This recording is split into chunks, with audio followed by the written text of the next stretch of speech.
Many people in Galilee would have known who Jesus was. Some might even have contracted him, right, for carpentry work or mason work. I'm sure Jesus himself, he had a Galilean accent, which was different from the accent down south in Judea.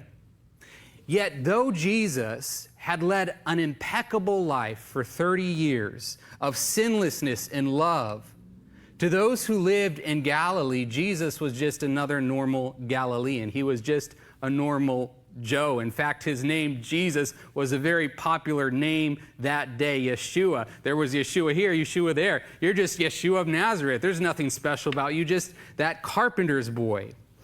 And so we know, in fact, the other Gospels tell us that not even Jesus' brothers believed in him.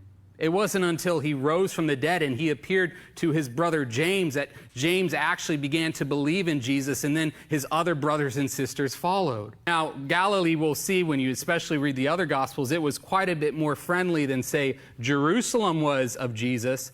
But Galilee, it wasn't as receptive of, say, where Jesus just was in Samaria. There was Jerusalem and Judea, right? That's where the real, people of God lived. Then there was Galilee, but it was really Galilee of the Gentiles. It was Jews intermixed with the Gentiles there. Then there was Samaria. These weren't just intermixed with the Gentiles, but they were intermarried with the Gentiles. These were the half-breeds.